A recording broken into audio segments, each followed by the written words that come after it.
Praise the lord. మన ప్రభువును ప్రియరక్షకుడైన యేసుక్రీస్తు వారి అతి ప్రశస్తమైన నామంలో మీ అందరికీ ఉదయకాల శుభాభివందనములు మరియు నూతన సంవత్సర శుభాకాంక్షలు తెలియజేస్తా ఉన్నాను. ఈ దినం కొరకు ఏర్పాటు చేయబడిన పాత నిబంధన పాఠ్యభాగము ప్రవక్త అయిన హగ్గయి 2వ అధ్యాయము 19వ వచనము. ఇది మొదలుకొని నేను మిమ్మల్ని ఆశీర్వదించెదను.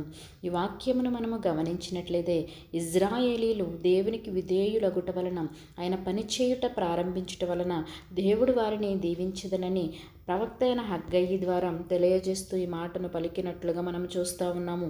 నా ప్రియ సహోదరులారా, నీవు దేవుని ఆశీర్వాదము పొందాలంటే కీడుకు ప్రతి కీడు నీవు చేయకూడదు, దూషణకు ప్రతి దూషణ చేయకూడదు, నీ సొమ్మును వడ్డీకి ఇవ్వకూడదు, వ్యర్థమైన దాని అందు నీవు మనస్సు పెట్టుకొనకూడదు, కపటముగా నీవు ప్రమాణము చేయకూడదు.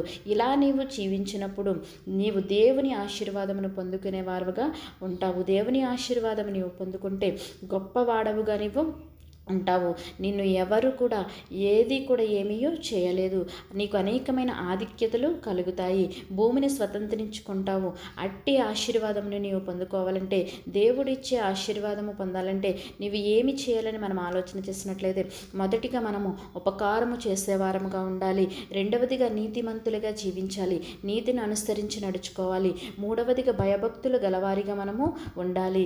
దేవుని యందు భయభక్తులు కలిగి మనము జీవించేవారముగా ఉండాలి. నాలుగవదిగా దేవునికి ఇచ్చేవారముగా మనం ఉండాలి.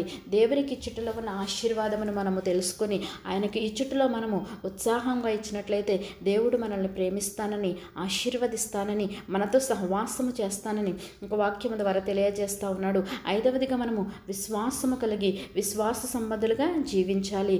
ఆరవదిగా శుద్ధమైన హృదయాన్ని కలిగి జీవించాలి. కపటమైన మనస్సు మనలో లేకుండా, మనము కపటముగా ఆలోచించకుండా, వ్యర్థమైనది మన హృదయంలో ఉంచుకొనకుండా మనము పరిశుద్ధత కలిగి శుద్ధమైన మనస్సు కలిగి మనము జీవించినప్పుడు దేవుడు ఆయన ఆశీర్వాదాన్ని మనకు దయచేస్తానని ఈ యొక్క వాక్యము ద్వారా మాట్లాడుతూ ఉన్నాడు.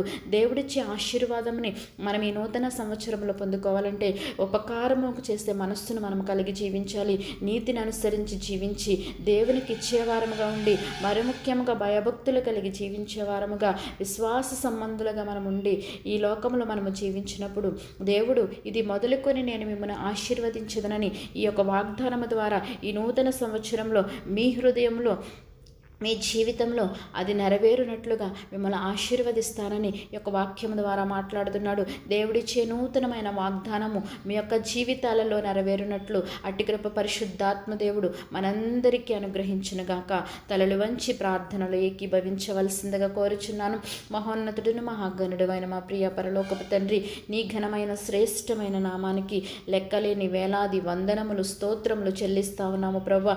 ఇది మొదలుకొని నేను మిమ్మల్ని ఆశీర్వదించి నీ యొక్క గొప్ప వాగ్దానముతో మమ్మల్ని తండ్రి ఈ ఉదయకాలము ప్రభువ ఆదరించినందుకు, ప్రభువ మమ్మల్ని తృప్తిపరిచినందుకు నీకు స్తోత్రములు చెల్లిస్తా ఉన్నాము. ఈ యొక్క వాగ్దానము మా జీవితంలో నెరవేరాలంటే ప్రభువ మేము నీ యందు భయభక్తులు కలిగి జీవించలాగిన, ఉపకారము చేసే మనస్సు మేము కలిగి జీవించలాగిన అట్టి కృపను మాకు అనుగ్రహించండి. పరిశుద్ధత కలిగి మేము జీవించడానికి ఈ నూతన సంవత్సరంలో నూతనమైన వాగ్దానములతో, తీర్మానములతో ప్రభు మేము కొనసాగడానికి, ఆశీర్వాదకరంగా మా జీవితాలు ఉండడానికి నీ సహాయం అనుగ్రహించమని యేసయ్య అతి పరిశుద్ధ నామంలో అడిగి వేడుకొనుచున్నాము తండ్రి. ఆమేన్.